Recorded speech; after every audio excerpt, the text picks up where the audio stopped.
Hello, everyone, and thank you for joining me for another restful episode of true, scary stories to help you fall asleep. Today, we're going to be having our weekly compilation of true, scary stories. I hope you enjoy them. So without further ado, lay back, relax, and enjoy these true, scary stories.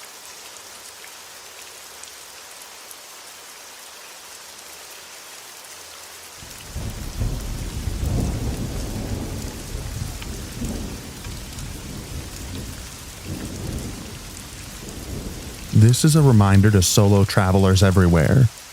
This happened to me. It was terrifying, and I'm lucky that nothing worse happened. I'm a heavily tattooed woman, and I often like to travel to get pieces. I'll make a whole trip of it. It's like collecting memories that you'll have forever. With that being said, I booked a trip from Vancouver, Canada to LA for a piece.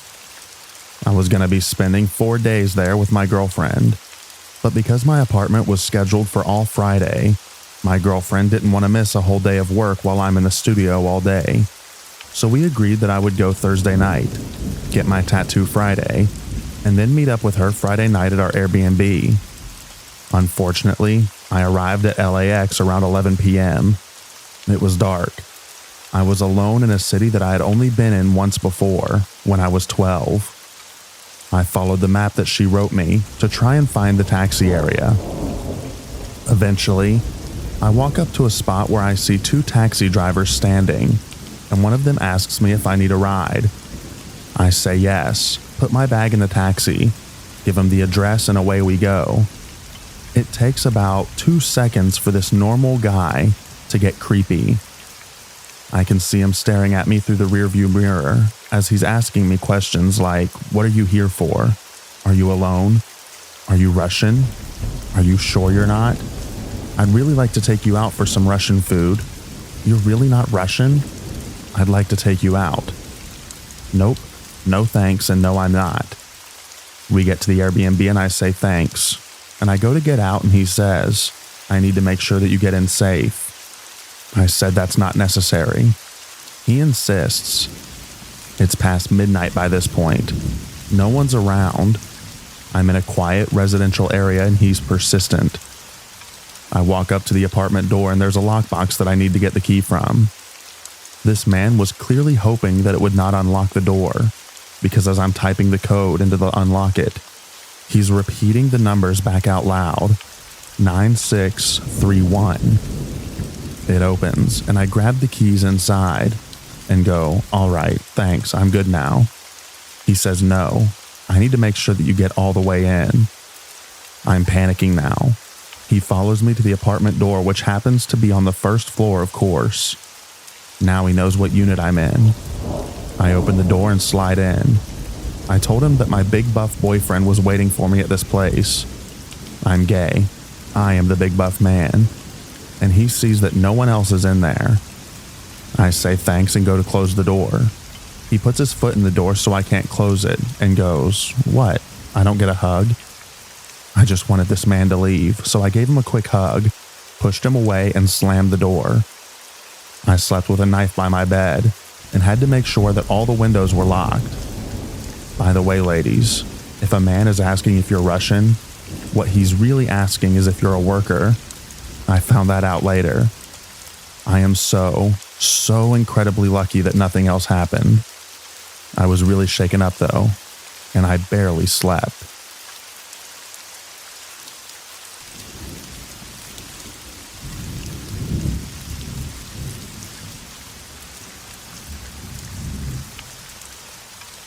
I was on a work trip to Portsmouth, New Hampshire a couple years ago. The day I arrived, I asked the employees at the job site what's good there. What do I need to eat? Where are the bars at? I like to go out to dive bars and whatnot when I'm someplace new, and just kind of pretend like I lived there for a while. So I'm asking about downtown and music venues and all of that, and they tell me not to go downtown alone, because there's a serial killer that's killing men. I'm not a common serial killer demographic. I'm a stocky white dude with lots of visible tattoos. I wouldn't say that I'm intimidating, but there aren't that many places that I travel that I can't blend in to some degree. So I laugh it off and obviously go downtown alone immediately after work. So I'm wandering around, popping into bars for a drink at a time.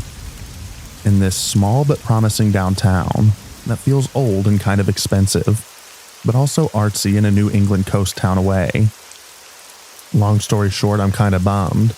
Nothing's really going on, and I can't find a good patio to simultaneously drink and smoke on, which is my number one criteria for a pub always.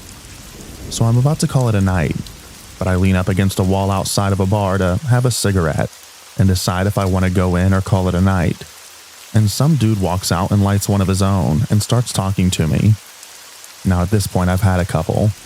Not a lot, but nobody I've spoken to really has a notion of anything cool happening that night, and a substantial part of me wants to see what this town has to offer and give it a go.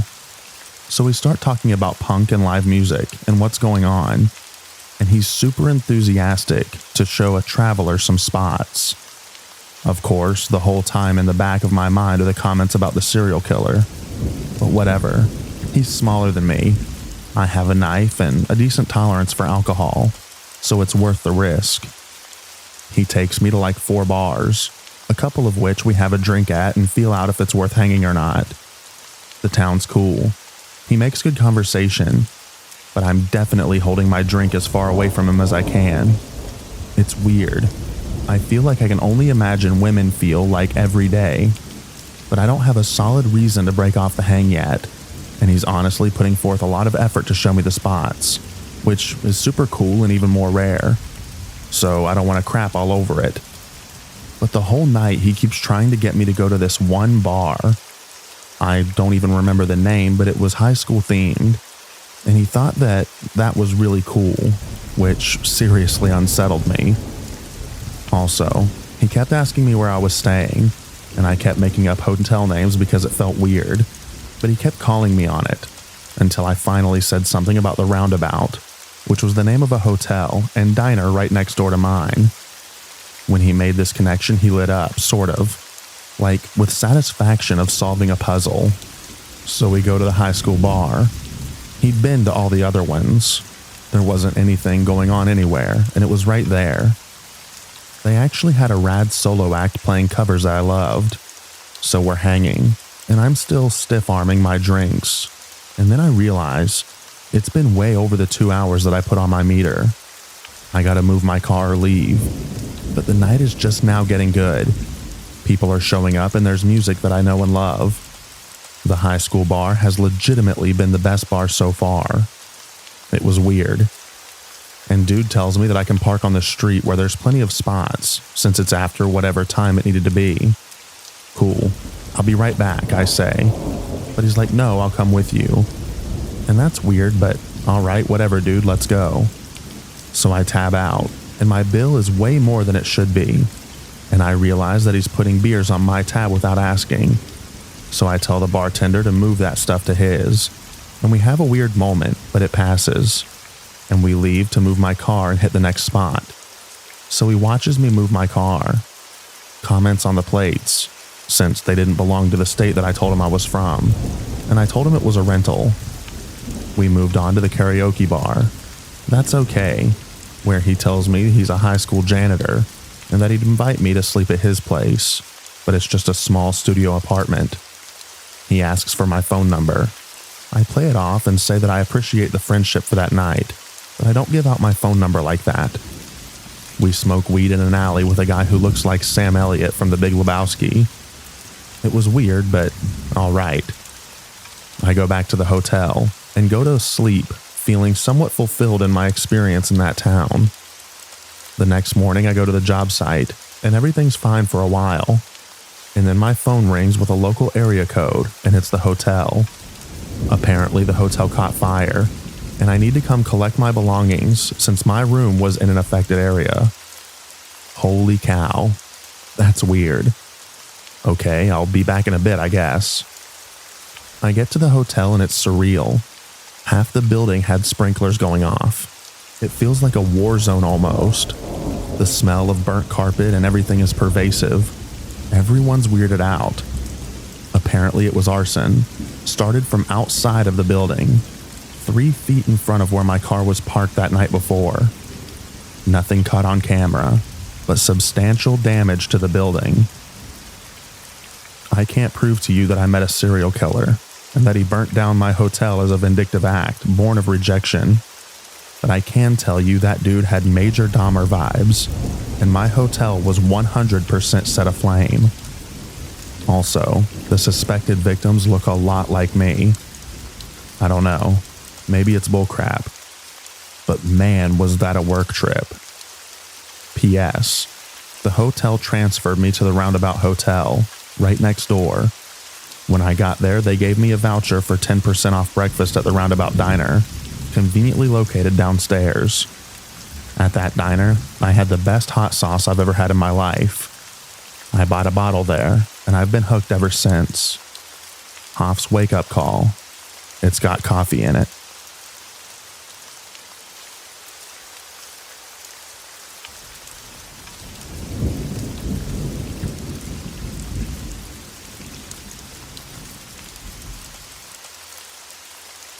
I got kidnapped in Bucharest, Romania within 5 minutes of arriving. I arrived around 5 a.m. in the morning, got off the train, was warned before I went not to use the ATMs in the train station, so I left to go find an ATM on the streets. As I stepped out, some guy came up and started talking to me in English, which was already kind of weird to begin with. As I kept walking, a taxi pulls up next to me, and I just felt the man's arms grab around my shoulders and throw me into the back of the taxi. He got in the front and the driver took off. They kept asking me questions like where I was from and what I was doing there. I told them that I was from China on an exchange. I'm actually from Canada, but Canadian passports are worth a lot apparently on the black market, and I tried to play it off like I was in a taxi and asked to be taken downtown. They were silent with me for the rest of the time, and we ended up at some random ATM. They dragged me out and made me take money out, before leaving me there and driving off with my cash, wallet, ATM card, and my bag. I ended up walking about an hour and a half to get to the downtown area. You can see the People's Palace from really far distance away, and it's very central. And it took another half hour to find my hostel. The people at the hostel were super nice and helped me get back on my feet. Let me stay for free and gave me some food before I could file a police report and get insurance to help cover my losses.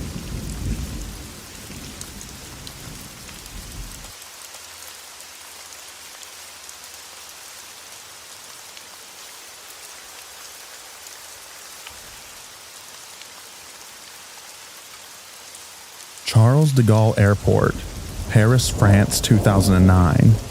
While waiting for my flight, I went to the men's room. I had to bring my bags and stuff with me as I was traveling alone. I was in there for not even a few minutes, using a urinal, when a flash mob of maybe 8 kids suddenly come in. They quickly descended on my bags. A few grabbed small shopping bags full of things I'd bought to give as gifts and ran. I quickly aborted my activity, zipped up and lunged for my bags. There were too many, and some escaped before I could do anything. One kid had gotten my laptop bag, but I grabbed the strap. As if well rehearsed, he spun around with a knife, cut the strap in one quick swoop and started running. I didn't care that he had a knife. Dropping the strap fragment in my hand, I quickly grabbed at the bag while kicking the kid in the butt with my foot as hard as possibly could. The kid cried out in agony and ran off. I spun around and saw the other kid had a knife out separating the zipper for quick access to my larger luggage. I caught his eye, and his face contorted into this angry snarl as if he was possessed, and he started yelling some French obscenities at me. 2 other kids jumped me from behind, trying to get my laptop bag. One was the kid that I'd kicked, and he had his knife out. I let out a furious rage of a yell, snarling at these kids, and quickly slipped off my belt to use as a whip on them. A man came into the restroom, looked at what was going on, looked at me and started to turn. "La police, s'il vous plaît, monsieur," I shouted. He turned and looked at me again, frowned, then left. I had a feeling he wasn't going to get involved. I still had my laptop bag in hand. The kid I'd kicked ran off, and the other kid who was with him just shuffled back a bit, looking like he was going to size up my altercation with the kid rifling through my large luggage to see if he might have a chance to get something. While the kid on my luggage was feverishly looking through my luggage, the flap now undone, I kicked him really hard in the small of his back. He cried out loudly in pain. I must have heard him, because he had one hand holding firmly onto where I kicked him. I threatened to kick him once more and he took off, whimpering. The other kid started to leave when the door opened and another one of those delinquents had returned to see what progress was made. I still had my belt in hand and raised my arm at him. He ducked out. "You better tell your friends to return my stuff," I shouted at the one kid remaining. He cursed at me and left. I got my stuff together and went to a police station in the airport to report the crime. The officer I dealt with looked at me with disdain and a total "I have better things to do" face. I described what happened. He then shoved a clipboard in front of me, handed over a pen and said fill it out with a heavy accent. I asked about the chances of getting my stuff back. I was told that there was pretty much no chance at all. Another officer there handed me some kind of strap thing and said that I can use that to bind up my bag, since it'll be checked in. Well, I realized I didn't have time for filling out a form that would do me no good, so I secured my large bag and left. Later, I told the friend that I had visited what happened, and he said, "I thought you knew. There are vicious pickpockets and petty thieves in the CDG airport. Never go to the men's room there. Just wait for the one on the plane."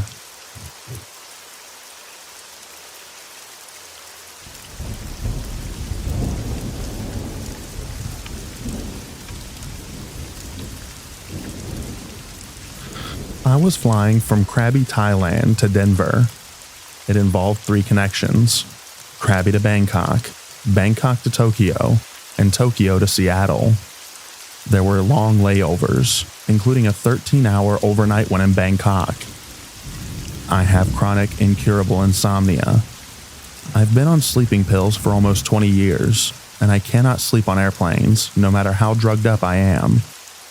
All in all, it took 52 hours to get from Thailand to my house. I slept for maybe 45 minutes in that time, in 5 to 10 minute spurts. I started hallucinating from sleep deprivation on the way back from Seattle. Nothing scary, just kept seeing divider curtains on the plane that weren't there, thinking a flight attendant was behind me when nobody was nearby. By the time I landed, I was seeing light visual patterns like the kind people see when they take a small dose of acid. Just knowing my brain was slowly ceasing its normal function was really scary. I was terrified that when I got home, I still wouldn't be able to sleep and it would get worse. Being awake for over 2 days straight was a really terrible travel experience.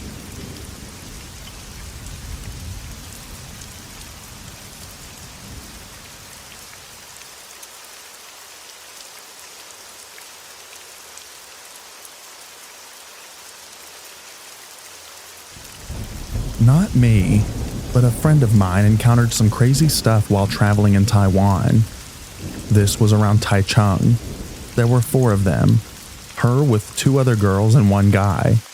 Hopped in a taxi and gave the driver the destination. He goes the right way for a while, then abruptly pulls off into a side road. Still driving along, my friend asks him in Mandarin where the heck he's going. Since they've been to this place before and they know wherever they're going is now not where they asked for. The driver says nothing, gets on his cell phone and speaks to someone on the other end in Taiwanese. No one in the car understood this language. The mystery was how the driver figured this out, since they were all Asian and could have easily passed for natives visiting home for the holidays. The car pulls into an open field, surrounded by trees in every direction, with only a single house in the middle of it.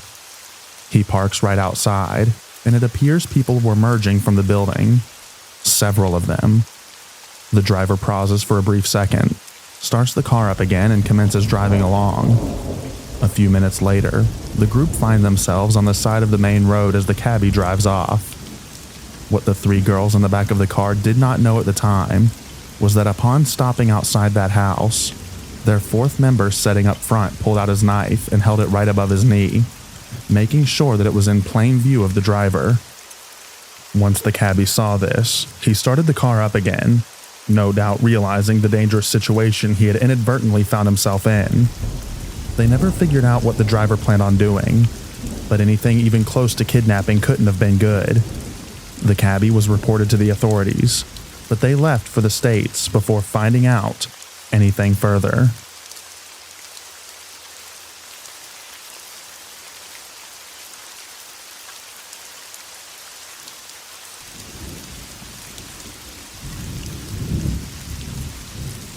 When I was in Indonesia, I was walking from my guest house to grab some dinner one night, and a group of 4 men started catcalling and yelling what were probably inappropriate things at me.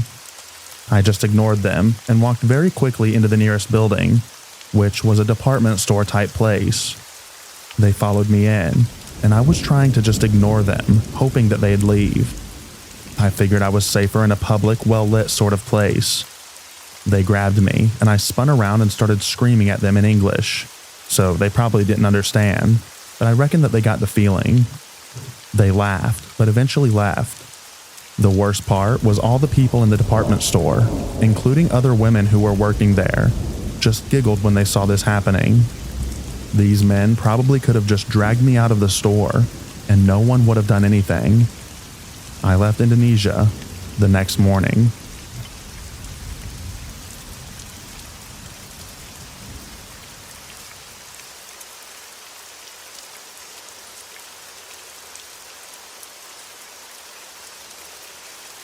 In the Yucatan, southern Mexico, my brothers and I told a local in a bar we were looking for moda.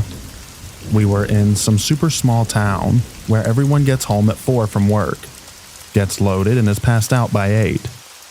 This character says he'll take us to the town dealer, and since we were drunk, decided to go along. This isn't your friendly suburban stoner who slings baggies out of his parents' garage. This was some next-level narco stuff. With rooster fighting in cages outside, a tall gate, and razor wire all around the house, which by town standards was a mansion, but by American standards, it was a big 30-year-old house that wasn't maintained. My drunkest brother decides to go for it, while we wait outside. In a few minutes, I hear laughing, and he's being the life of the party, acting like the jolly drunk, American speaking Spanglish. He was in there half an hour, but since we didn't hear any bad sounds like yelling and fighting, it was okay. He gets escorted out and says drunken goodbyes, and pulls us along back to the bar by our pension. He tells us that was the most scared he'd ever been. There were 2 dudes with machine guns that he could see, and he was sat down in front of some bigwig with gold teeth. It was like a movie set, and he wouldn't have been surprised if there was a tiger in the basement to eat people. This area is known for kidnapping tourists, as well as hanging the headless bodies of competitors and law enforcement from bridges. He didn't realize how bad it was until he got in and saw that he was interrupting some kind of party. Everyone was pretty messed up though, and he just tried to be goofy and amazed at all their stuff, so they'd like him. They wanted him to party, but he said his brothers were waiting, and he had to bring us a little weed or we'd worry. He used the language barrier to leave against their request to stay, and do God knows what. Sober us realized the next day that it could have turned out terrible, and the weed wasn't even very good.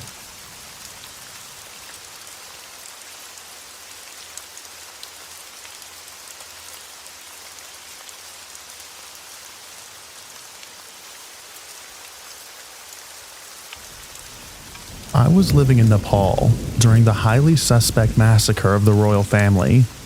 I was stuck in my house for 3 days, listening to some serious rioting going on outside. Someone set a bridge near my house on fire. The boredom got me in the end, and I booked a bus ticket to the other end of the country. I had to ride my bike through a hail of bricks to get the bus stop pickup point, and I enjoyed a relatively quiet and uneventful 10-hour bus journey.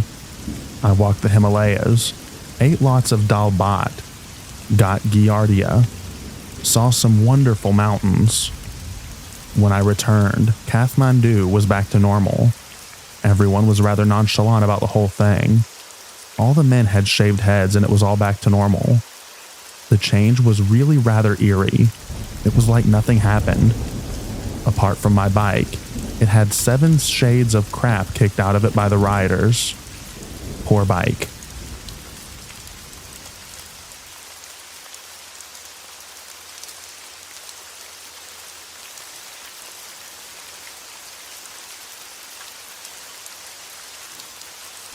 I traveled to Paris when I was 17 with a group of students from my school. We were told to keep our money packed away safe and to never talk to the street vendors, especially those who were making bracelets on tourists' wrists. These men make bracelets and then charge exorbitant fees, and if you don't pay them what they ask, they will threaten you or physically stop you from leaving the area. I was paired with another young girl when we were traveling to the Sacré-Cœur, and a man approached us wanting to make a bracelet for us. We declined, but he wouldn't take no for an answer. He kept bothering us and following us up the hill while we were still saying no. At one point, he grabs my wrist and starts trying to work. I grab onto my friend and he's pulling me into the other direction. He starts screaming at me and pulling me harder, and I'm not sure what to do at that point. My friend starts screaming for the police and he took off. Unfortunately, the same thing happened to one of our other students, who didn't understand that the man was not going to let him leave without paying 20 euros. The student tried to leave, but the man was threatening to follow him and kill his family, and do all sorts of terrible things. The student took a picture of the man, and the man snatched his camera and took off. Tourist destinations are crazy.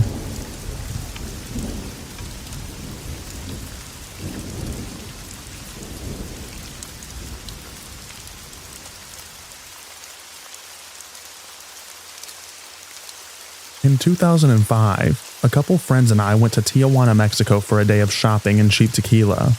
I got lost trying to find my way back to the border and ended up in a crappier area of town. A cop car pulls me over and out gets 4 men, not in police uniforms and carrying large rifle machine gun looking things. All 4 of us girls are trying not to lose our crap when they just start screaming at us in Spanish. They're yelling for us to get out of the car, but we weren't moving fast enough for them. They rip the doors open, pull us out, push us to our knees on the side of the road, and start digging through our car. We all thought we were going to die that night. They just stole everything worth anything from our car and then hightailed it out of there. We were very, very lucky to have left with our lives.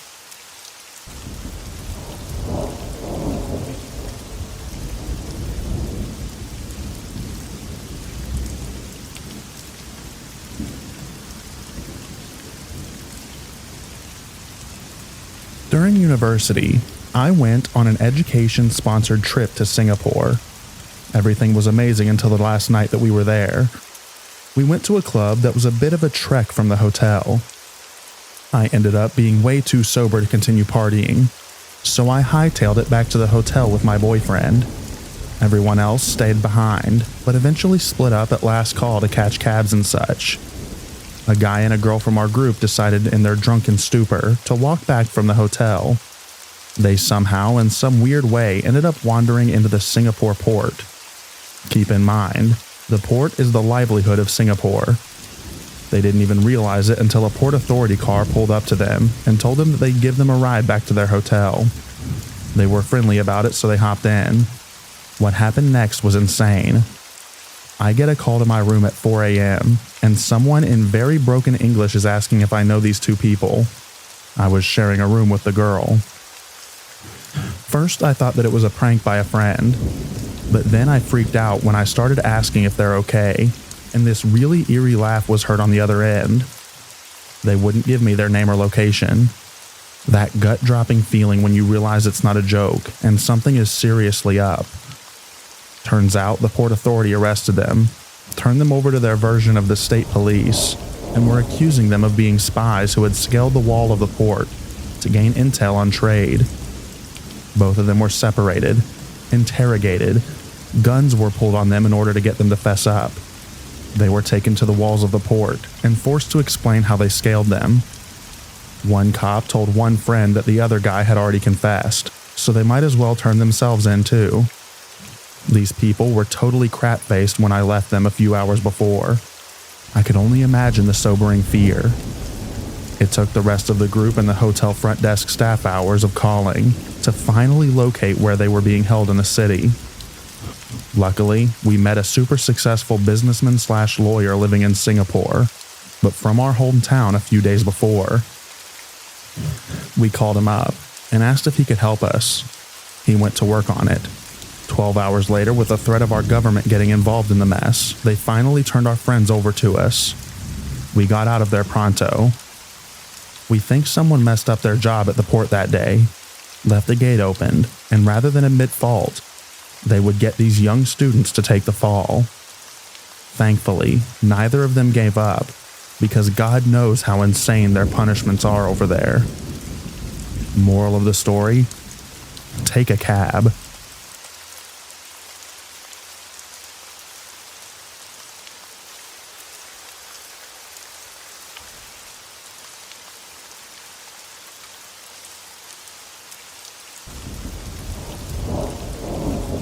My older sister and I were traveling together all through East Asia last year. We were in Laos and wanted to find the fastest way to meet up with a couple of friends who were in Vietnam. We decided to hire a private driver to take us there. The driver explained that he could only drop us off at the Laos/Vietnam border and that there would be tourist buses at the border that could take us into the city. When we arrived at the border, we got out of the car and the driver drove off. My sister and I walked up to the window of the only person working, got our visas and walked across. Immediately, we noticed there were no buses, no hotels or shops, and no people around. It was 5:30, and the sun was about to go down. All of a sudden, we see a group of men approaching us on motorbikes. They surround us in a circle and one of them says in broken English, "Where are you going? Need ride?" My sister and I looked at each other and realized that we have no other way of getting into the city. We tell the man where we want to go, and he tells us the city is only 15 minutes away and that it would only cost us $12 to take us there. This all sounds great, except when he mentions that my sister and I would have to get on separate bikes.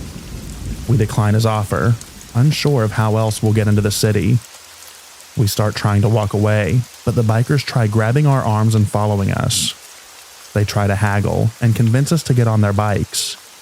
We see a garage door open a few yards away, and we head towards it. An older couple is watching television inside, and we ask them for help. The bikers had followed us there and started shouting at them in Vietnamese. The couple looks at us in confusion, and my sister and I realized they were probably trying to somehow persuade them to not help us.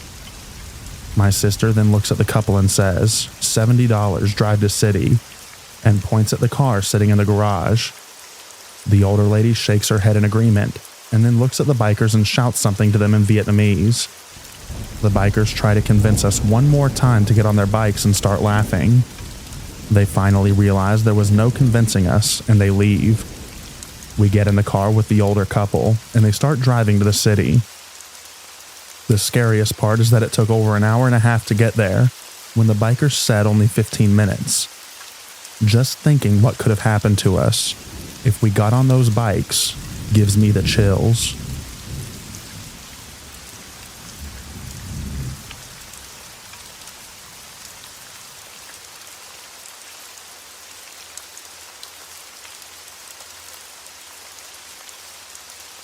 This isn't terribly scary or intense. More of a, I wonder what that was and what would have happened scenario. When I was 18, I traveled to Ireland with two of my girlfriends and one of their younger sisters. We are from Canada. My one friend, both of her parents are from Ireland, and so we were staying with a variety of grandparents, cousins, etc. One day we were dropped off in Belfast and told where to meet the family member, I don't remember who, at a specific time and place so we could sightsee on our own and do a little shopping. We were in a very busy shopping and tourist area, tons of people around. As we were walking around, this young guy in his early 20s walks up to us with a clipboard and asks if we would like to participate in a survey. Being young girls, a cute Irish guy talking to us turned us into idiots. as he was asking questions about what we thought about the shopping district, what we like to spend our money on. I was watching the guy write down the answers. First of all, his clipboard had only a blank piece of paper with no listed questions. And secondly, I watched him sloppily kinda write down my friend's answers. I've always had amazing intuition, and something didn't feel quite right to me. I thought we were in a busy place with tons of people. A cute guy is talking to us. I'm just gonna see where this goes.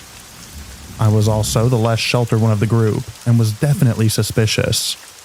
He tells us that we were randomly picked to come back to the office, that we've won a prize, so he wants us to come with him. He walks very quickly through the crowd and keeps trying to get us to move faster. I quickly say to the other girls that something feels odd and to be careful. He leads us into a rundown building, and there's a huge staircase. It's dirty and there's garbage all over the floor. Remember, this is in the middle of the day, and there's a crap ton of people around, but now we are out of sight from the public area. He waits for us and tells us to go ahead of him. The three other girls start giggling and walking up the stairs. He's behind them and then me. I just say, "Stop, don't go up there, we are leaving now." And this guy freaks out on me and is trying to block the girls from coming down the stairs. I push him and yell, "Run." They all realize how stupid we are being and rush down the stairs. We ran in a panic with this guy running after us, yelling, "No, don't run away. I was going to give you a prize. Don't wreck this for me." I couldn't believe how dumb we were, and I told the girls as much. We swore we wouldn't tell any of the family what we had done. I have no clue what the prize was waiting for us at the top of those dirty stairs. And personally, I really don't care. I realized in that moment how naive I was, and to listen to my intuition, which has protected me many, many times throughout my life. What a bunch of idiots we were.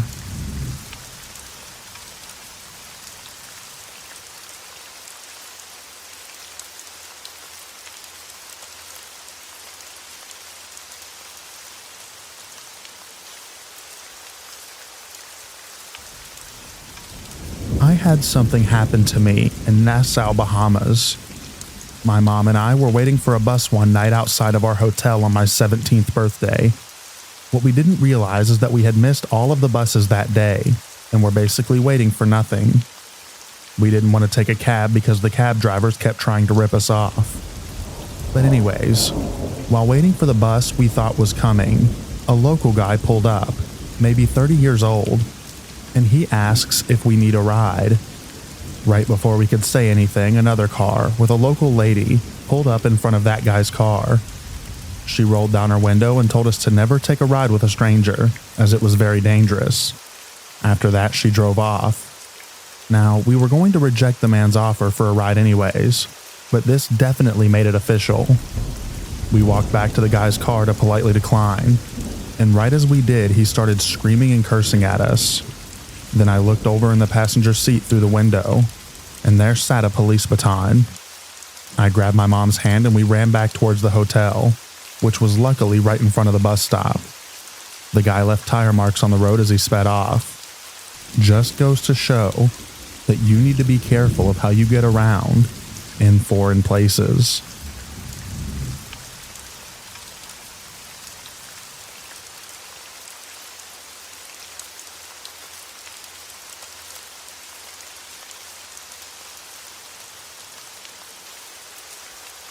I spent about 3 years backpacking around the world, and definitely came back with some pretty good stories.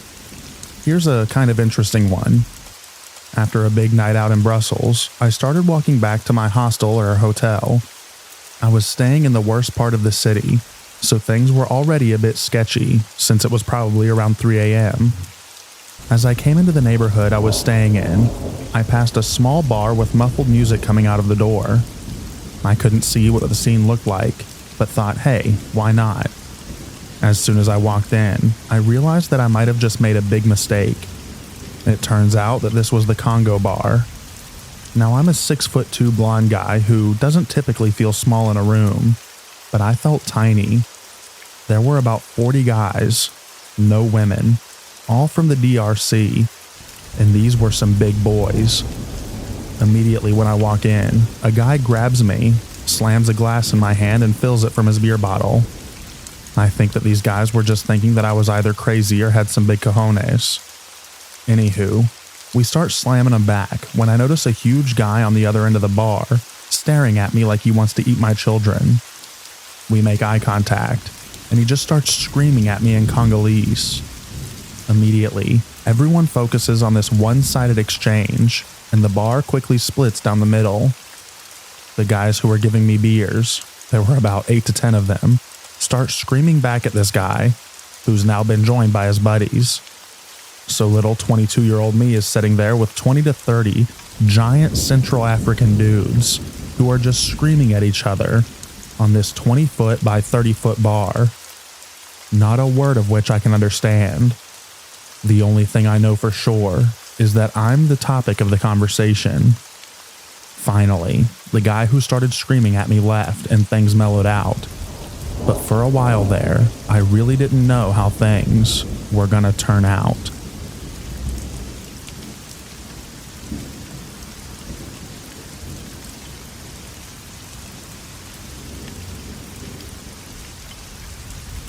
This happened a few years ago when I was around 17 years old.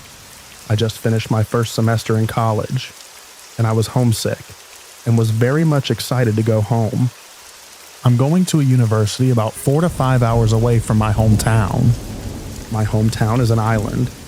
To go home, I need to ride a bus from the city to a port for about 2 hours and ride a ferry boat for about another 2 hours. I got to the bus terminal early and was the first passenger on the bus. I sat near the back on a window seat. About 15 minutes later, a man around his 40s asked if he could sit beside me. Around this time, a lot of passengers has filled in the seats already, so I didn't really think much about him choosing to sit beside me, so I said yes. I don't think this data is important, but he was bald, his face and body kind of similar to Mr. Clean. A few minutes later, he started to chat with me and asked me if I was alone. I started to get a weird feeling, but I kept replying to be polite. He also asked how old I was and where I was going, and other personal questions. I kept my replies short, so he would take the hint, and fortunately he did. After this, a fruit vendor went up, and he bought some grapes, relevant for later. Then the bus started to run. About an hour into the bus ride, my mom called me to tell me that she was not sure if my dad could pick me up from the port, because she was at a meeting, and she was not sure when it will end. She does not drive, and my dad picks her up. When the call ended, the guy started talking to me again, and asked who it was. It was foolish of me, but I answered that it was my mom. He asked why my mom called, and I replied why. He smiled and said, "So that means you're going to..." name a place. "I'm going there too for a vacation. Let's just go together." I don't know why, but I just didn't react or anything. I was getting scared at that point. But what would I do? If I get off the bus, what if he will just follow me? I just decided that it was safer to just remain calm. The bus is full of people, so if he does anything to me, I will just scream. A little later, he started eating the grapes that he bought, and he offered me some. I declined because I actually don't like grapes, but he said, "Just take it. You saw me buy at a vendor, right? Don't worry, it's safe." I got really creeped out at this comment, because what is he implying? I declined again, but he kept insisting for me to get some, and would nudge me with his elbow, so I just accepted it so he would stop talking to me. We arrived at the port and he still followed me. After I got my ticket, I ran away and hid at the women's bathroom. There are a lot of people, so I know he won't follow me there. While I was there, I got a call from my mother saying that her meeting ended and they could pick me up at the port. I was relieved. I should have told her about the man, but I didn't want her to worry, so I didn't really say anything. When I went out, the man was already gone. I boarded the ferry and prayed that he won't see me, but unluckily he did see me and sat beside me. I froze. I didn't know what to do. He continued talking about how he wants me to tour him around the island. He also said that he doesn't know what to ride, to go to the town center, so he asked if I could go with him. I stayed silent and just nodded. I didn't want him to be angry, because I was afraid he would do something to me. I just hoped that I would immediately see our car when the ferry would arrive at the island, so I could part ways with him immediately. He continued talking to me and even asked me for my number, saying that he needs to have it so that he can contact me, if so that we could tour together. I gave him my number, but I changed a 3 to an 8. He then proceeded to dial that number, but it didn't ring. The number was invalid. He looked at me and asked if I gave him a wrong number. There was a hint of anger in his eyes, and he said that I should review the number that I gave him. I was shaking at this point, and was actually glad that I changed just one number, so I pointed out that I must have typed an 8 instead of a 3. He laughed and told me I thought you betrayed me. How could you give a wrong number to a friend? After the longest 2 hours of my life, the ferry is finally about to dock. I could actually see our car parked near the exit of the port. When we arrived, I hurriedly went down, and the man still followed me. He asked me where we would get a ride to the town. I motioned to where the terminal for the transportations are, and I went the other way to our car. He asked me where I was going, and I told him that my parents came to pick me up. I could see that my dad was waiting outside the car. The guy gave me an angry look and said, "But I thought they will not pick you up." I just shrugged and continued walking. I went to our car and gave my dad a hug. He asked who that man was, and I told him that I will tell him later. My mom was in the car, so I didn't want her to worry. When we got home and I told my dad what happened, he was angry at the man. He told me to just stay home for a few days. He also went with me when I had to go out. A few days later, the man called me, but I didn't answer. He called me about 3 times and he texted me. We could have had a lot of fun. I blocked his number after that and never saw him again, and I hope I never will.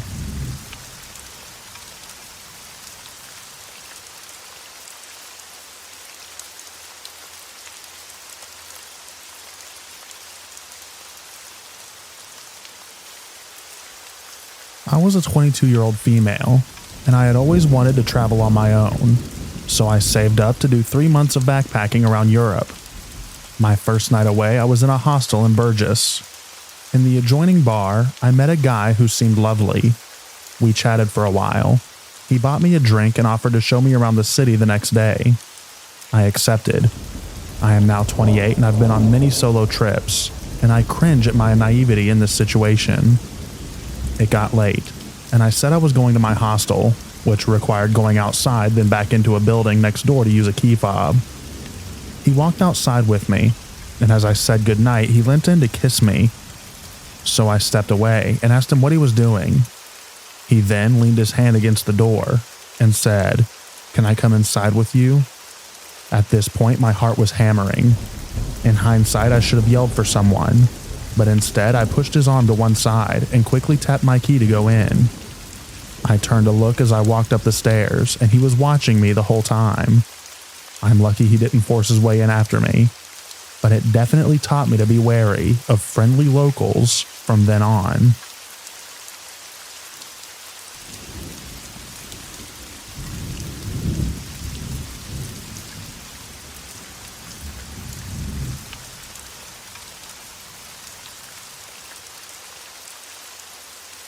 I've been browsing this sub for quite some time and thought that I would share a story of me and my friend traveling abroad that could have gone horribly wrong. This event occurred in the summer of 2018. My best friend, a 21-year-old female, and I, also a 21-year-old female, had just graduated college and planned a post-grad trip to the Dominican Republic. We stayed 1 week at a beautiful resort by the beach. Unfortunately, we would encounter many strange individuals during our stay. This story, however, takes place in the first afternoon after we arrived. Earlier that day, as we were getting ready for the beach, we were talking about how much we wished we had some weed.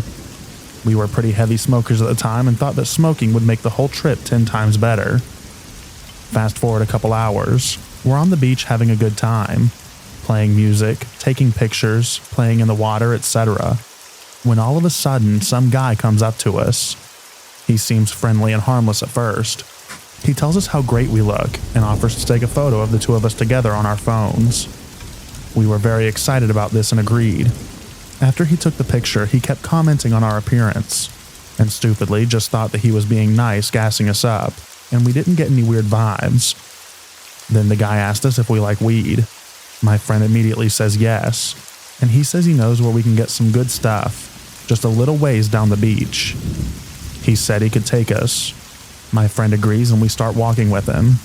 This whole time I'm not paying attention, and I thought he asked us if we liked movies, not weed. I asked her why we're going to go buy movies, and she looks at me like I'm an idiot and says, "Weed. We're buying weed." At that moment, we both realized we left our bags and wallets at the beach by our chairs and didn't have any money or our phones. We told the guy this. Yeah, I know, we're stupid. And he told us no problem. At this point, we've been walking a little while and had passed most of the resorts in the area. We started entering into a more local part of the beach.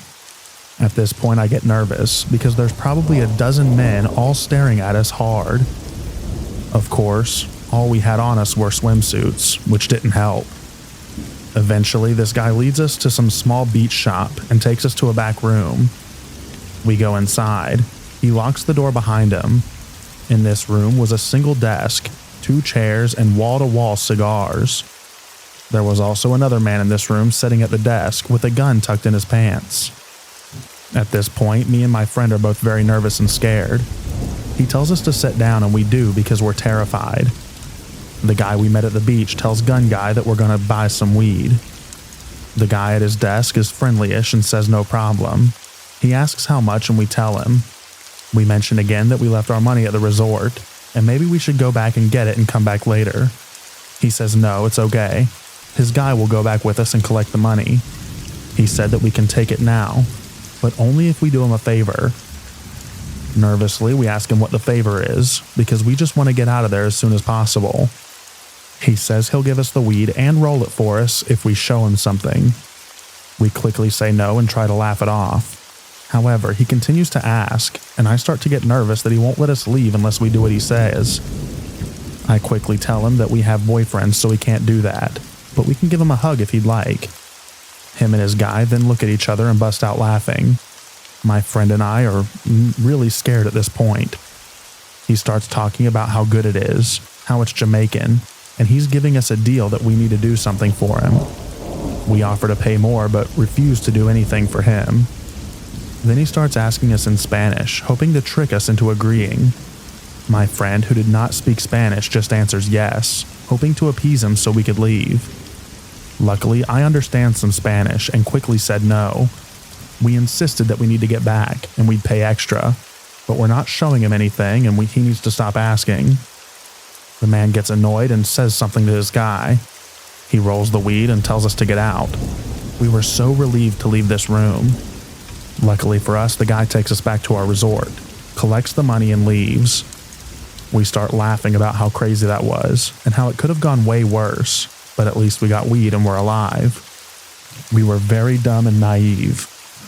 Then, out of nowhere, a staff member at the resort comes up to us angry and asks where we have been and who that man was.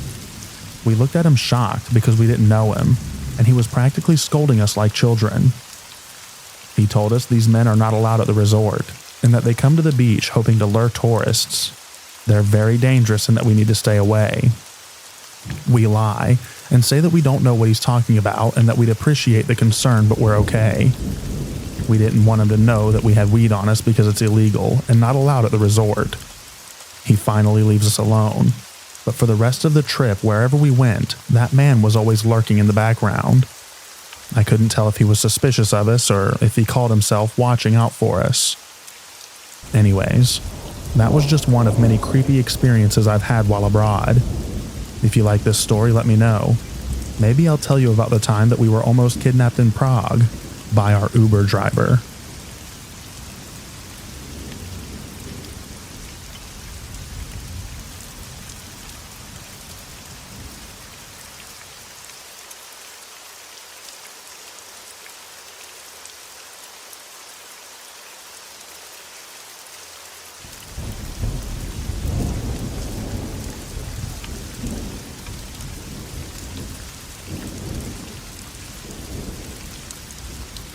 I had a bad situation with my first boyfriend. It actually began in a very weird way, but being as young as I was, I was 14 at the time. I ignored it because, well, someone actually liked me. When I met him, we went to different schools. He went to a private school and I went to public school. After a few months of pretty much just an AIM friendship, he transferred to my school. First red flag. We started quote-unquote dating, if you can even call it that, at 14, and I started to notice him getting way too serious about it. He would talk about being together forever and going to college together. He would even scold me if I got a bad grade because I might not get into college. I realized how overwhelming he was and broke up with him. He was so embarrassed that he didn't want to tell his parents, who he apparently tried to convince every day that we would be together forever. He wanted me to go to his house, out to dinner, etc., and pretend that we were still together. I felt bad for hurting his feelings, so I did it for a little while. It finally ended when I began seeing someone else. I told him that I was dating someone and he freaked out. He started crying and yelling at me and ordering me to give back everything he ever gave me, telling me that he wanted to unalive himself. And then he pulled a painting out of his closet that I briefly mentioned liking. He said that he was going to give it to me after our 1-year wedding anniversary, and I ruined that. That's when I stopped feeling bad, and I did not speak to him again. It might sound mundane, but it was very scary to 14-year-old me.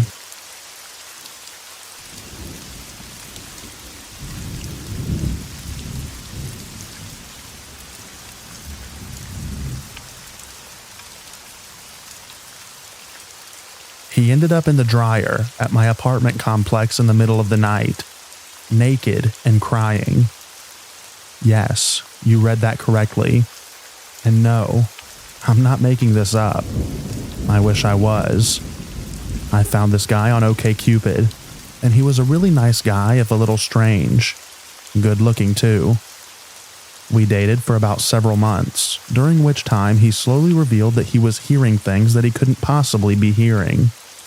His upstairs neighbor or my roommate were talking crap about him, even though I couldn't hear a thing, and he started to get paranoid. This all came to a climax one night when we were at a comedy club with some of my friends. He had been acting strange all night, and thought that my friends hated him and were talking crap about him from a couple of feet away. They weren't. I was sitting between them. They had even told me previously that they liked him. He left before the show started and I didn't see him again. Until 8 months later, my roommate was getting ready for work one morning. She gets up at around 5:30 a.m.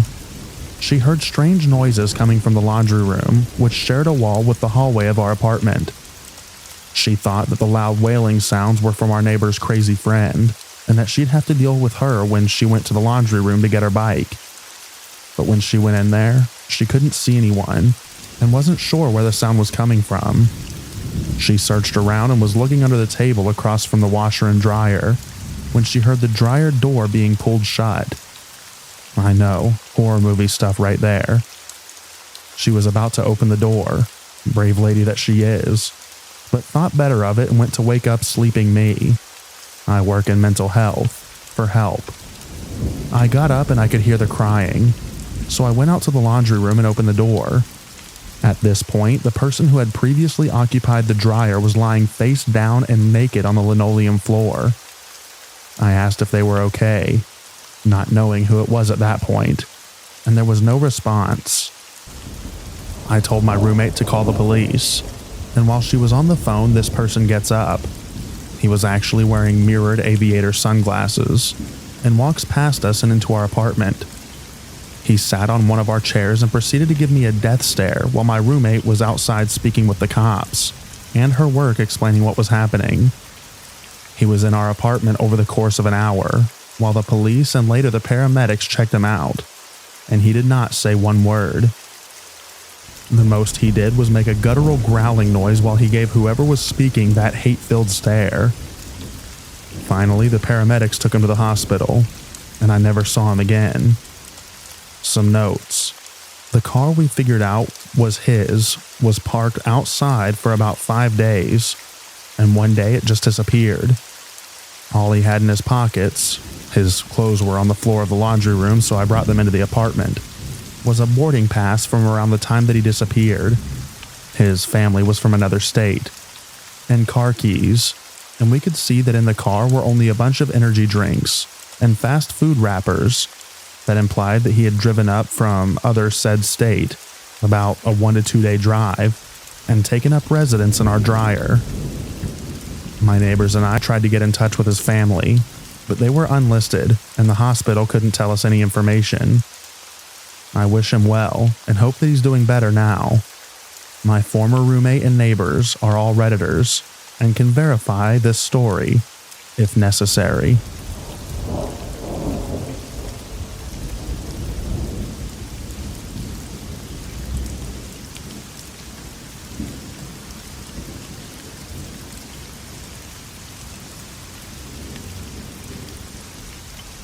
I think I was around 18 years old.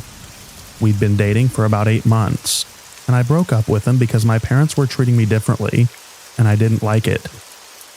It put too much strain on both my boyfriend and my parents and I's relationship, and I couldn't take it. I broke up with him one night, and about a week later he showed up at my parents' house wanting to talk to me. My mom answered the door. I didn't want any part of it, so she told him to go away. He got belligerent and eventually left, so she called the police. He was pulled over and given a warning. Then they let him be. Dad was at work.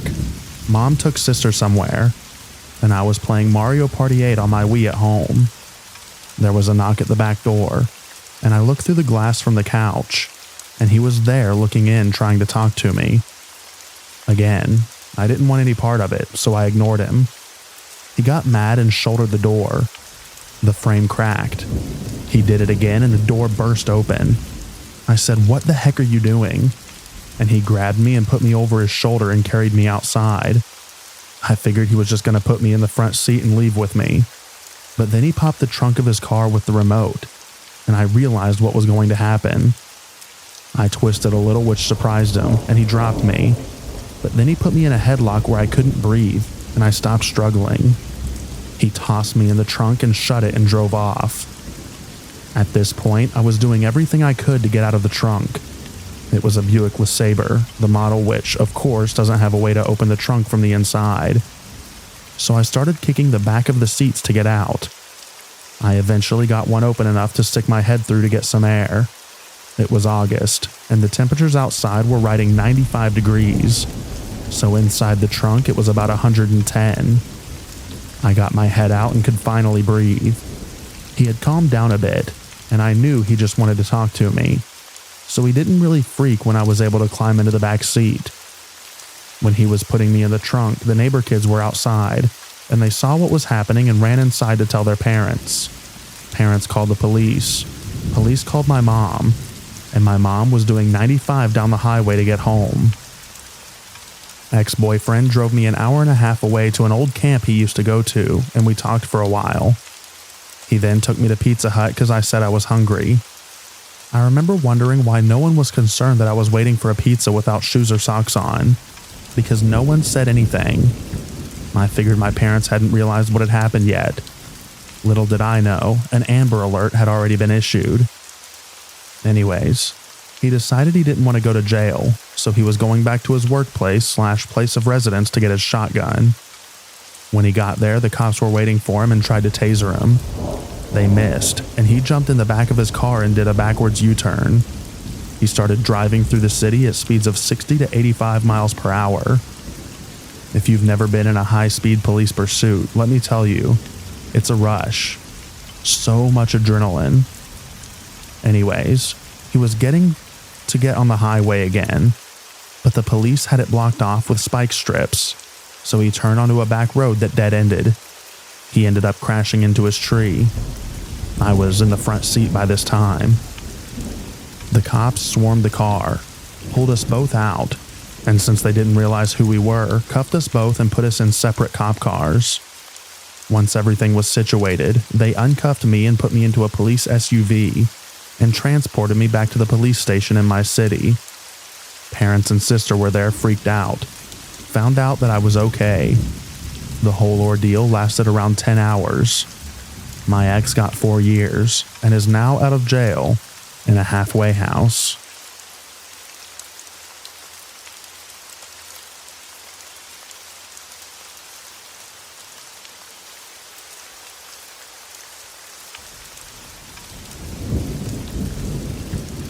My ex and I dated in high school to my freshman year of college.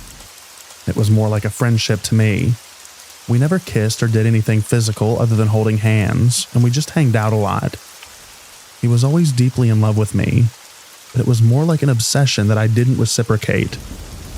One day when he fell asleep while we were watching a movie on his laptop, I had a strange gut feeling to look around on it. On his desktop, there was a folder with my initials on it. I opened it, and there were 400 pictures and videos of me. They were all taken unbeknownst to me. They were all mostly of my legs area, but with clothes on. The pictures were taken everywhere. Public places like at restaurants under the table, in the car, at school, at our houses, etc. All while I had no clue. Like I mentioned earlier, we never did anything physical.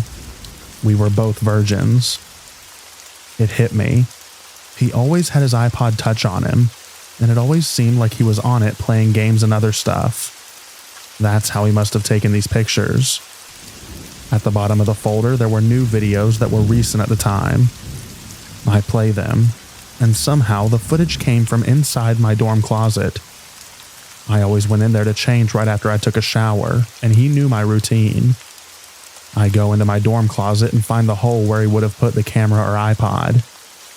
It was 4 a.m. when I found all of this, and I guess it hadn't hit me yet because I was so tired and just knocked out. Then I woke up, realizing what I had found and how serious it was. I called my best friend. She came over to my dorm and I showed her. Both of us cried on my bed for a while. I had never felt so violated in my life. Later that day, a group of my closest friends helped me confront him. I told him I found what was on his laptop. He looked at me like a deer in headlights.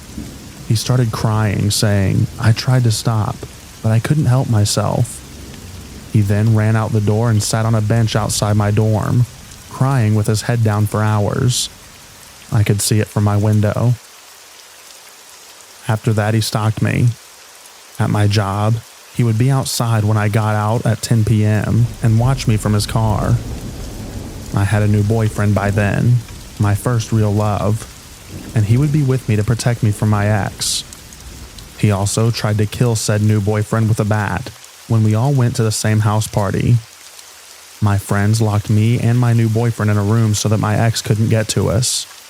I could hear him trying to break into the room and swinging the bat and breaking stuff in the house while others were holding him back.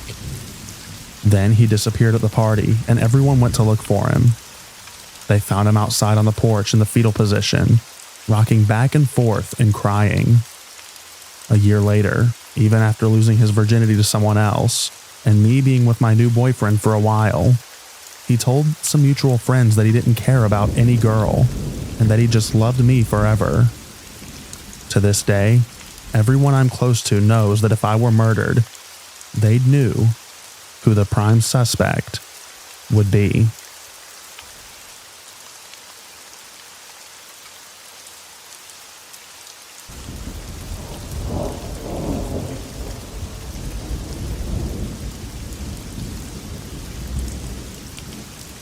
I guess a reverse perspective might be nice.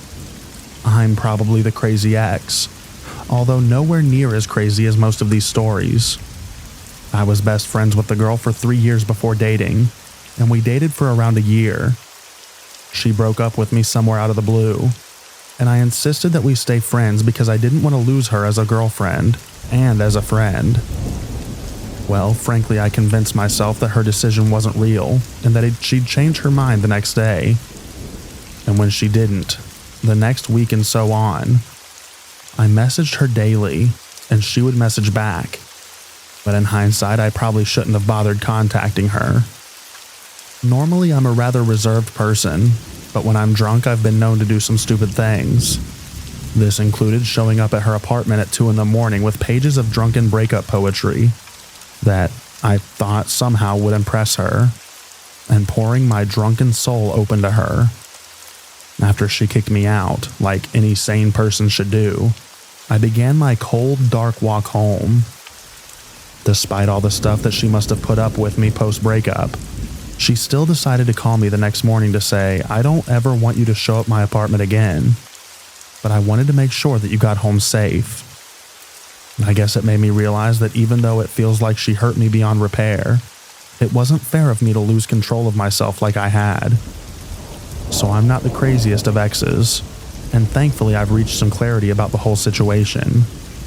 But I still feel disgusted with myself for acting the way that I did. Oh well, hopefully she'll forgive that one day.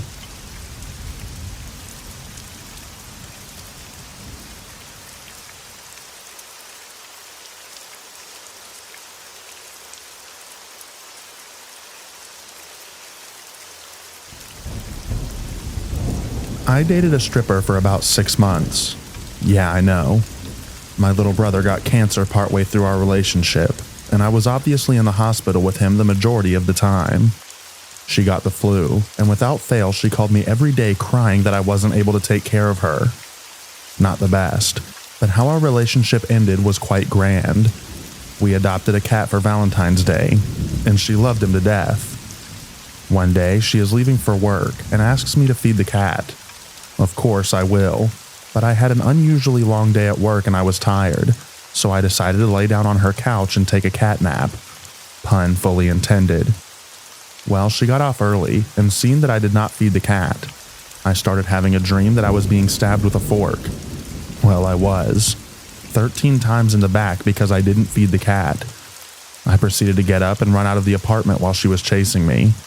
She threw her heels at me with deadly accuracy, hit me right in the back of the head, and stunned me enough that I fell down 2 flights of stairs, got concussed, and sprained both ankles and wrists. The next day she calls me and acts like nothing happened.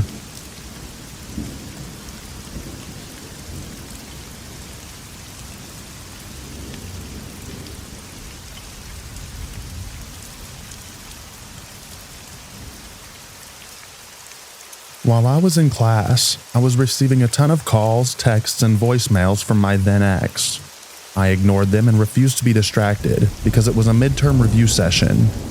He then found my class, threw open the classroom door, and started dragging me by the arm to leave the class. I was absolutely horrified that this scene was occurring in front of about 40 people. I resisted because I really wanted to stay in the class and he was being crazy, irrational, and ridiculous. He finally was able to drag me out, and though the entire class was silent and watching, they did nothing to help. However, when I finally got outside, I told him off. When he finally left, the class was over, and I returned to my own dorm room. It was torn apart. My laptop was folded over its back, and its screen had been stomped on and distorted. My DS was murdered in a like manner. My mirror was cracked down the middle with blood on its broken edges. Finally, in the middle of my room were torn out leaves of my diary with drops of blood on them.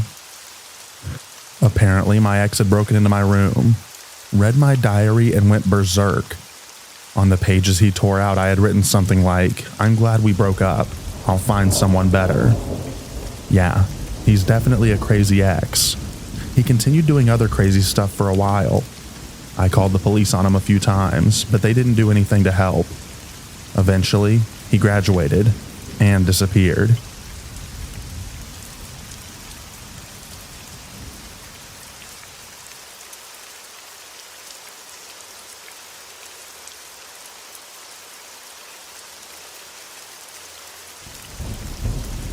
I was engaged to my high school sweetheart, who I pretty much allowed to treat me like dirt for years. After high school, while we were living together, it was apparent that the relationship wasn't going anywhere, and I finally found the courage to end it. I was the one with the job and the money, so I was keeping the apartment and asked her to move out. I think I gave her like 2 weeks or something, but it was a long time ago. Eventually, she shacked up with some guy, I think, and was out of my hair. Every now and then, she would pop in because she left all of her stuff at my place while she was trying to find a new place. I kept hearing stories from everyone of her epic levels of sluttiness and just tried to stay away from it as best as I could. At some point, though, out of anger, I went into her jewelry box and took back the engagement ring that I had given her. It was several weeks before she realized it was gone, and I'd already sold it by then and told her so when she confronted me in my apartment. She lost her crap. She started demanding that I give it back to her, or at least its value in cash. I told her that's not how engagement rings work and she can leave. She started hitting me and trashing my place. I didn't have to take it. She was smaller than me and was at the time, a black belt, but I just let her take out her anger. She ripped my shirt, slapped me, punched, kicked, bit, everything. Finally, she hit me square in the face and drove my head into the door behind me. On the other side of that door was a calendar hanging on a nail that stuck through the door. Just a small amount, but enough to drive it into the back of my skull, and it really hurt. I just grabbed her hands to stop her from flailing anymore and directed her over to the door. She could tell that I had lost my patience, so she just stormed out. About an hour later, she shows back up, this time with her mom, and the police. The cop took my statement, took one look at me and asked if I wanted to press charges, or if I needed an ambulance. I declined both, and then he escorted her and her mom off the property and advised that they take it up with small claims court if they wanted to proceed any further.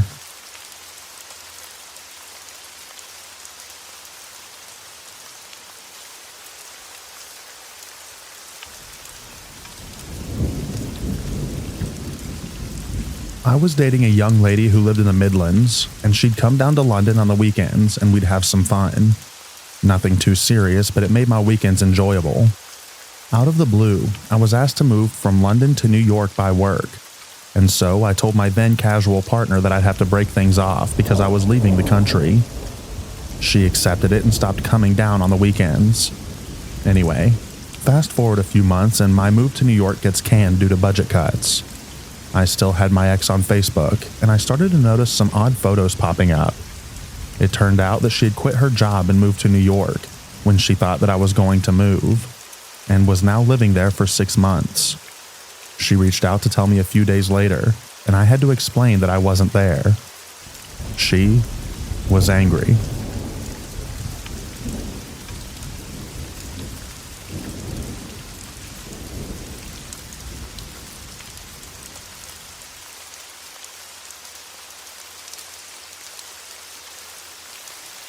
About 2 years ago, my ex and I went through a really nasty breakup.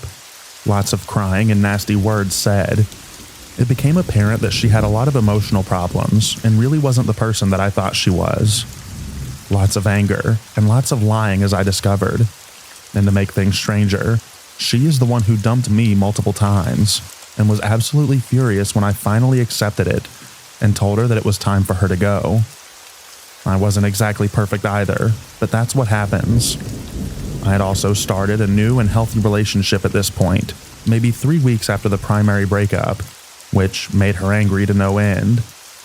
Anyway, she shows up one day to collect some belongings that were still at my place, and she sets me down on the bed and hands me a note telling me to read it out loud. It was a really nasty speech about how I am incapable of love and a terrible person and deserve to die. I refused, but she's screaming at me, and I was just like, fine, I'll read it if it'll make you go away. So I finish the speech, and she pulls out a loaded gun from her purse and spends the next 15 minutes trying to muster the will to pull the trigger and splatter my brain all over the wall. She says she knows the law. She knows she'll be caught. She knows where she'll go to prison, and she's fine with it because I'll be off of this planet. So I spend this time poorly, not to totally freak out, and with tears streaming down my face, telling her that she's not a killer and just needs to go live her life without me. We parted with a hug, and I just learned that she got engaged to a new guy a couple of months ago.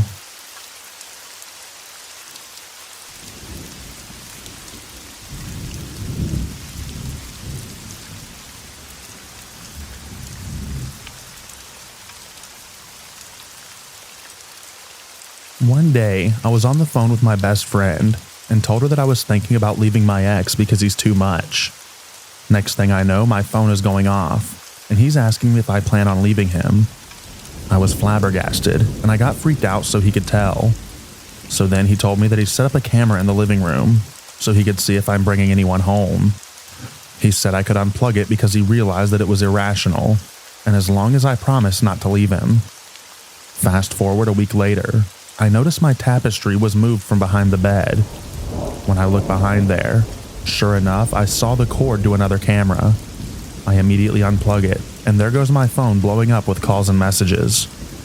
Our relationship only lasted a total of 8 months with him.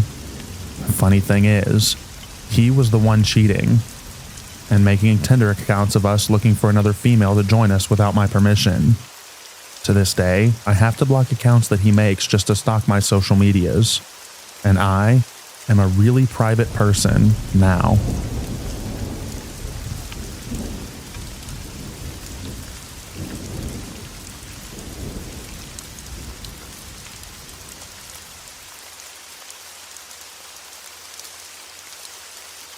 My ex bought a new phone and lost all of his numbers. He asked me to text him so he can save my number again. As him and I drive home, I text him, "Hey sexy, what's up?" And he responds, "Hey, can't talk right now. I'll text you back in 5. I figure he's messing with me and forgot about it. As soon as we get home, he goes to the bathroom. A moment later, my phone lights up. X. So, hey, what's up? Me. Not much, you. X. Super in the mood. Want to meet up tonight? Me. Why not right now? I'm in the mood too. X. Okay, I'll try to make it as soon as possible, cool? Me. Yeah. A moment later, he comes out of the bathroom for the following conversation. Him. I'm actually just gonna head home, I think. Don't feel too good, is that okay? Me. Okay. X. Oh, but can you text me real quick so I have your number? Me. Sure. I send him a text while we stand in the same room. Hi. Him. Crap. I forgot what exactly happened afterwards, but I vaguely remember removing him forcefully from my apartment. A real keeper, that one.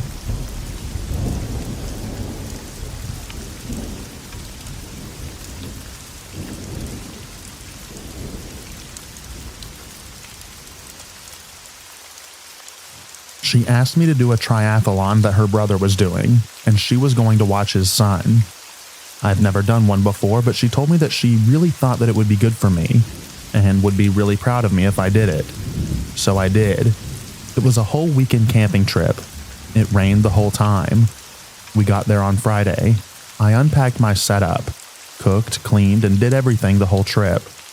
Her brother apparently forgot to register, so it was just me doing the triathlon, which was on Sunday. Woke up at 5 a.m., jumped in the coldest water I have ever been in to start, but finished it. It was a mini triathlon, so like swim half a mile, 13-mile bike ride, and 5K run. But still, that's a lot for me. Anyway, when it ended, I went back to camp. She made me pack everything up, then told me if I couldn't put the tent in the original cardboard box it was in, not just the bag that it was in. When I said she was welcome to do it herself, she told me that her ex had no issue doing it. Mind you, I'm exhausted from, the triathlon, and she just watched me pack everything alone. I put it in the box but ripped it halfway down. I didn't give a crap. Drove 3 hours home and she broke up with me on the car ride home because she just didn't see any potential in me anymore. So yeah, good times.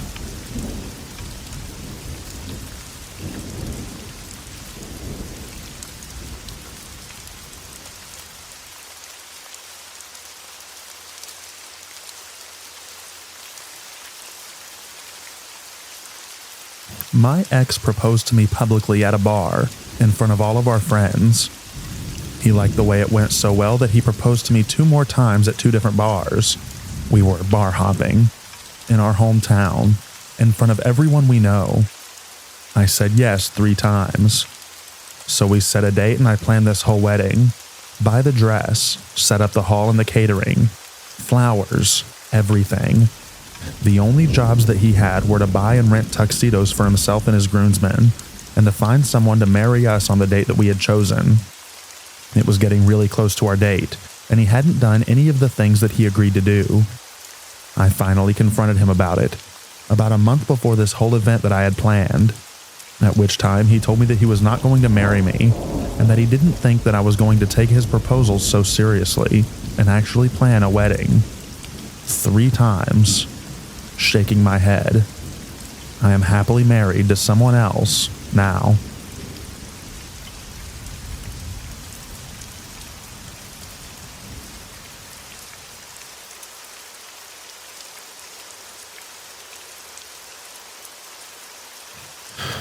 I dated a guy my age in my senior year in high school who began to show signs that he was mentally unstable when upset. I decided to break up with him one day when he picked me up in his car. When I tried to get out of the car, he started driving. I told him to please let me out and he would not. Instead, we ended up at his house. I would like to mention that I didn't call the police because I didn't suspect any danger from him. I just thought that he was being a jerk. I did call a close friend during the drive to let her know where I was and where I was going. Once we arrived, he told me to come inside his house, and I refused and was getting my phone to call a cab. I couldn't walk home since I didn't know the area too well. It was absolutely ridiculous to see this guy ball up his fist and make this childlike tantrum face and swear at me that he was going to shout at the top of his lungs if I refused him. Fast forward a week or so, the guy would send me nasty text messages, talking to me like I murdered his family or something. He began to message my Facebook friends asking for me. It was really embarrassing, and showed up at my doorstep asking for me. It was horrifying, and I never thought that people like that existed, and that it would ever happen to me.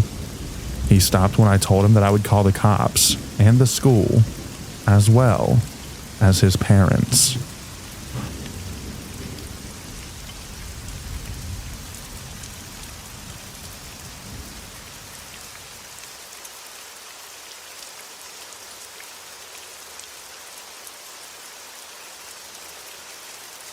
My ex-husband decided to start shooting up during the middle of our marriage while I was pregnant with our son.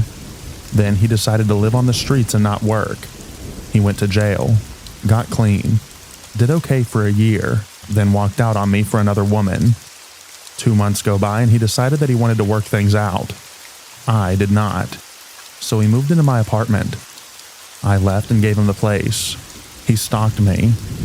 One night he broke into my new home and got in bed with me. Now he tells people that I'm the one that screwed him over because I left. Oh, and he burned down my first house, cooking French fries.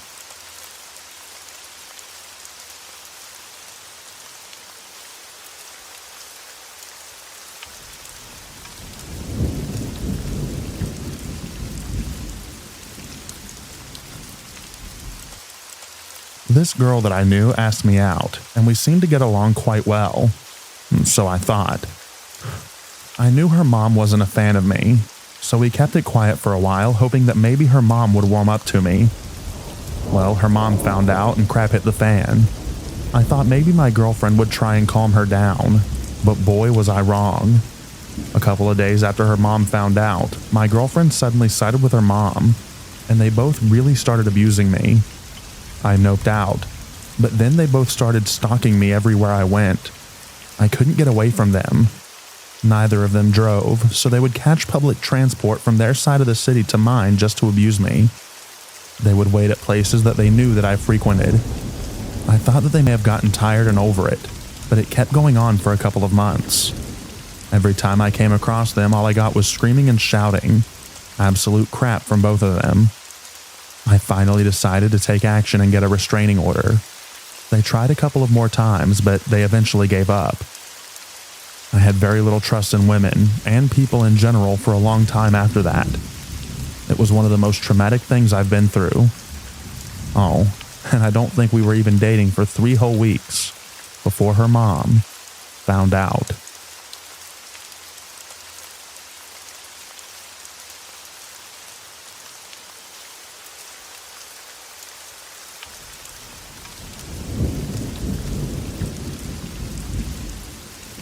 My ex, JJ, was a creep. I was with him for 19 months. This happened around 2 months into the relationship, just as he was starting to get controlling, and it terrified me. It was 2 a.m. and I was in bed. I have super bad insomnia, so I was just listening to YouTube and scrolling through Reddit, not expecting to sleep for at least a couple of hours, when I heard a tap on my window. I assumed it was my cat, so I called her name because she always meowed whenever she heard her name. It was silent, and then tap. I turned my YouTube right down and called my cat again. I hear her meow in the bathroom and panicked. It wasn't her outside my window. Outside my window is the roof of an extension that was built. It slopes up to my window and can be easily climbed onto via my neighbor's woodshed. At that point, I know there was someone out there, but I was too scared to look. I sent JJ a message about it, but he was asleep, and it sent but didn't deliver. The tapping kept happening. Roughly every 20 seconds there would be a tap, and then silence. It continued for about 45 minutes while I lay in bed just listening. I felt like I was stuck in bed, like if I came out from under the quilt, then they would somehow get me. After an hour, I realized it stopped completely. I pulled myself from my bed and went to my kitchen where I could see the roof, and I saw a pair of legs dangling over the edge, illuminated by a torch. I decided to give up with my mom, and slept on the sofa with my cat that night. At least whoever's it was wouldn't know where I was. Next thing I know, I'm waking up to my alarm. I go to turn it off and notice that I have Snapchats from JJ, which is odd but not unheard of. They're all from around 3:30 a.m., so probably just after I fell asleep. I opened the snaps and my stomach dropped. It was a photo of my bedroom window from the outside. Then one of the legs dangling into my garden. And then one of me sleeping on the sofa, taken through the kitchen window. I messaged him asking him what the heck he was doing. I got a reply saying he'd come to check on me and chased a guy off from my house. At that point, he had me convinced that he could do no wrong, and if I opposed him, I was scared about what might happen, so I just left it at that. From then on, it happened a couple more times, and every time I just tried to ignore it. But with the joy of hindsight, I know I shouldn't have. I should have told someone or broken up with him, but I was too scared of what he might do. I have a lot of stories about JJ. I might write some more. I've been considering putting it in a book sometime now, but I'm not sure. I hope if anyone reads this, then they enjoy it.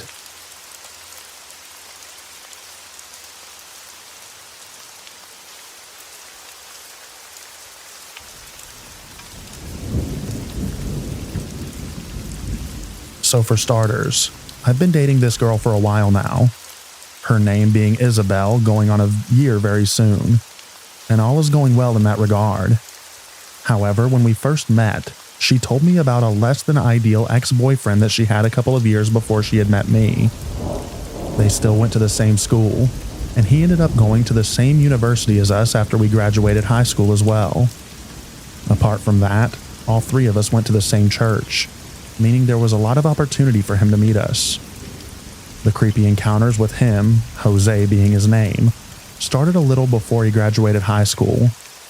After he heard we were dating, he was furious, even going as far as to say that I was abusive on Twitter, but nobody believed him, given his accusation was complete horse crap, and he was notorious for doing the same in the past, in order to keep Isabel from talking to other guys when they were together. That was just the beginning though. It started off small at first, seeing him at the mall whenever we would go out on dates, before it was illegal to go outside. After a while, it seemed like a little too much to seem like a coincidence though. He started showing up to our church, which, although wouldn't ever really be abnormal, he all of a sudden joined the same youth ministry as well. It seemed as if he was trying to get as close to us as possible at all times. There was one instance that I remember very specifically. At a grad party everyone was invited to. Everyone was in the backyard, and I remember looking across the patio and just seeing him staring at me and Isabel from the other side. His eyes didn't move, and his breathing was very heavy, as if he was angry, anxious, or both. He didn't try anything that night though, probably because of the other people there that night. After I left the party and dropped off my girlfriend at her house for the night, I saw a black car following me for a majority of the way home, which I didn't really think much of, and not to sound like that guy or anything, but I wasn't too worried about it either. I'm fairly well built, and I've done martial arts for a little over 6 years. The next day, that same car was tailing me almost the whole day while I was running errands. Things got a little heated in the afternoon though. I was sitting in my car outside of a store, waiting for a curbside pickup, when he parked a few spaces down from me, got out of his car, and came up to my window. He started yelling at me, saying that I would never be good enough for Isabel, that she still loved him no matter what I thought, and that he was going to make sure that she and I weren't together. I just tried to ignore him. Starting anything probably would have been a bad move, given that he hadn't even touched me or my car, but I was still a little heated. After heading home, it was already pretty late, so I just played video games for a while till I was tired enough to go to sleep. When I was walking back to my room, I saw him from my window, just standing there on the sidewalk looking right at me. The only reason that I knew it was him was because of the light from one of the street lamps. My parents had also seen him and asked me to go check it out since they aren't the youngest of people and wouldn't be able to do much other than yell at him to go away. But as soon as I walked out, he just got in his car and left. This happened every night for about 3 days straight. The last night I ever saw him was not like the others, except this time he didn't leave when I went outside. In fact, he started walking closer to me. I didn't notice until he was a lot closer, but he had something in his hand. I couldn't tell what it was, but it looked like a fairly large knife that you would use in the kitchen. Adrenaline kicked in, and I ran back into the house and told my mom to call 911, after which I went back outside. He was just there in the front yard waiting. When I stepped outside, he said, "Isabel belongs to me, and I'm going to make that happen, no matter what." He ran at me with a knife, but muscle memory kicked in, and I had him pinned down after that. The cops came shortly after, and I explained the situation to them, after which he was arrested with a couple of different charges that I don't really remember. One other thing I do remember, however, was what was inside of his car. When the police came, they also searched his car to see if he had anything else that I should have been worried about. They found a bunch of tape, some rope, another large knife, a handgun, and a camera. I don't know what was going through his head, but I could at least guess from that kit he had in his back seat that he planned on hurting me in some way and recording it. I hate to think what would have happened if he had tried to come into the house while everyone was asleep, but I'm glad that he was arrested for what he did, or planned to do, anyways.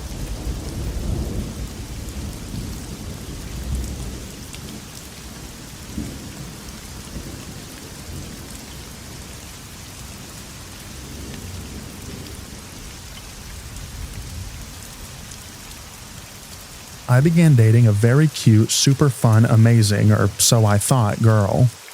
I'm 29. She is 24. She was so easy to get along with. We had fun, took awesome road trips. We moved in together, got engaged, got married. Everything is awesome for about 3 years. Then, one day, she begins to act really weird and paranoid. Now, a little backstory. One of the things that she told me was that she had no contact with her parents because of her father's abuse. I mean, who would lie about that? She's totally not acting like herself. And finally, I ask her what is going on. She demands to see my email. This was before text messages, because she knows that I've been conspiring against her with my friends. I'm really confused, so I hand her my laptop and I'm like, "Babe, I have no secrets. You can read all the emails you want." The next day I come home from work and I find her moments from death. She's not breathing. I call 911. They come and bag her, get her on life support, the whole nine.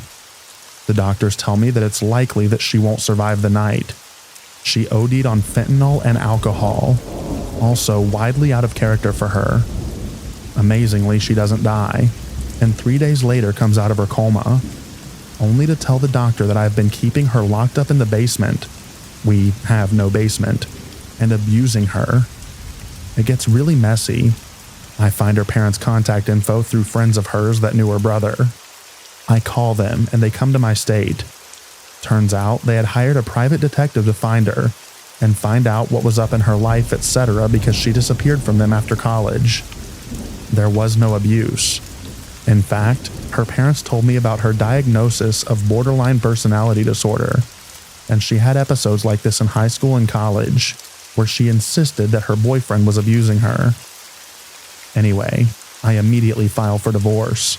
She had lied to me about her entire life. She dragged me through a year-long divorce, constantly lying to judges, etc. She would get lawyers to take her case because she convinced them that I was an abuser. Only after they found out the truth and that we had no money, they would drop her. Then she would get another one, so it took forever. The worst part was, she stole my dog, and I never did get her back.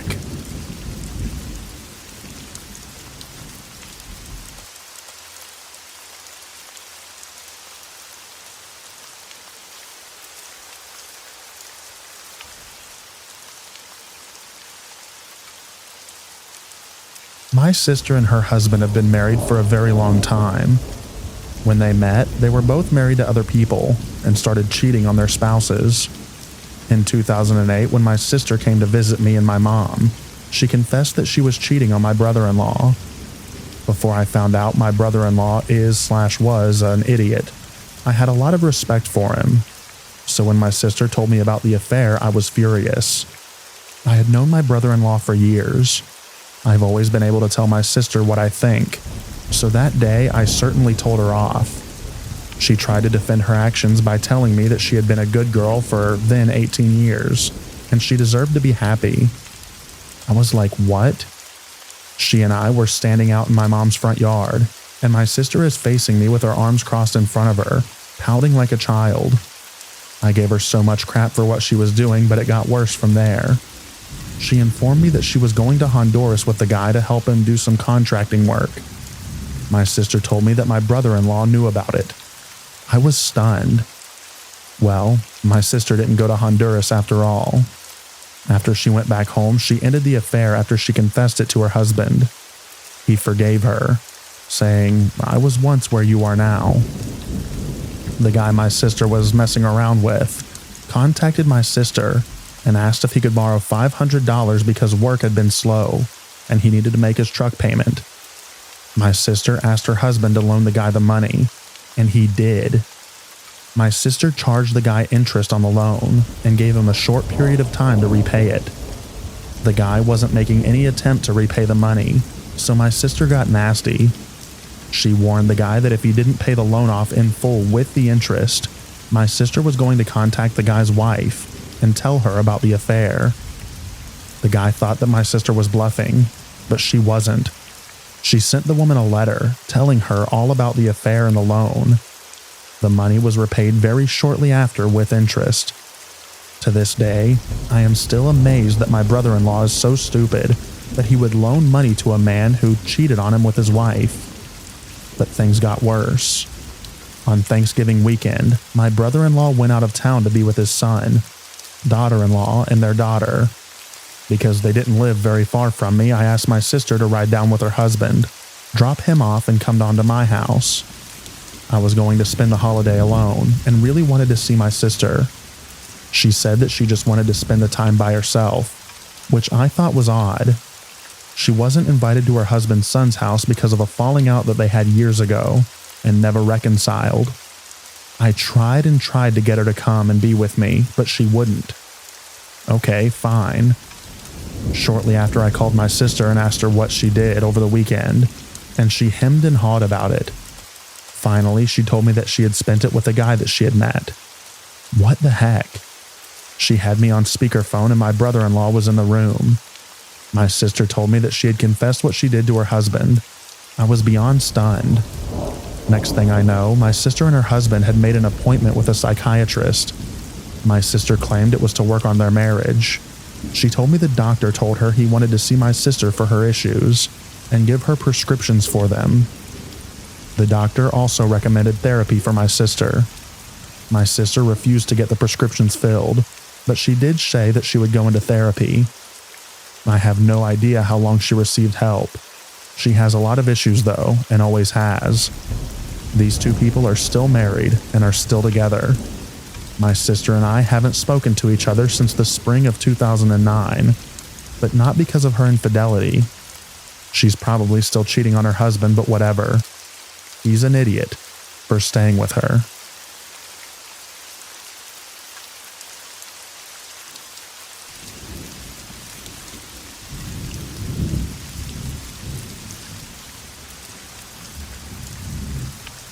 When I was 23, I was renting my first place when my ex-girlfriend reached out to me. We had dated for X amount of months in high school.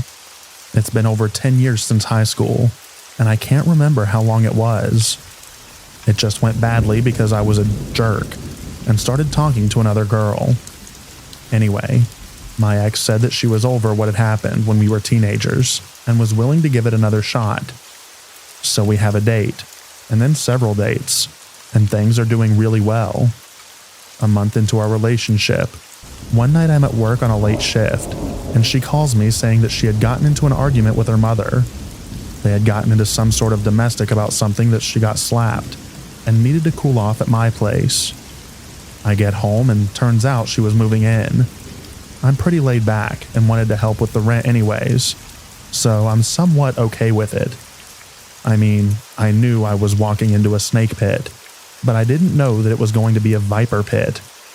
So we lived together for a whopping 2 months when things take a turn. She starts telling me that she's insecure about me talking to girls. Then that changes to watching adult videos as well, which didn't work because I have control issues. We start fighting a lot, sometimes all night long. She starts cutting herself, saying it was all my fault. She ends up getting tetanus. Late phone calls asking where I'm at work and who I'm with. I work late hours at an ambulance service. Things come to a head one night when Crazy X tries to tell me that looking at adult videos is the same as beating her. She starts screaming at me, bringing up all the cutting and the doctor visits, claiming that it's my fault. I get fed up and tell her to move out. This pushes her off the deep end. She grabs my handgun that I keep for self-defense, tells me that she's going to unalive herself then and there. I call the police. She leaves shortly afterwards, after she throws my loaded gun outside. I think, yay, it's over. But it wasn't. So a few days go by without incident. Crazy X texts me saying that she needs to give me her house key. I tell her no, to throw it away. But she drives to my house anyway, leaves the key and tapes a note to my door saying I'm mentally ill and need help, and she forgives me, blah blah blah. I stopped reading after the I need help part, and she keeps texting and texting asking if I read it, even going as far as to blaming her behavior on pregnancy, saying that the baby is mine, but she lost it due to stress. So here I am, years down the road, married, with a wonderful 2-year-old hellion, with no regrets of leaving the Crazy X. So, to that Crazy X, let's not meet again.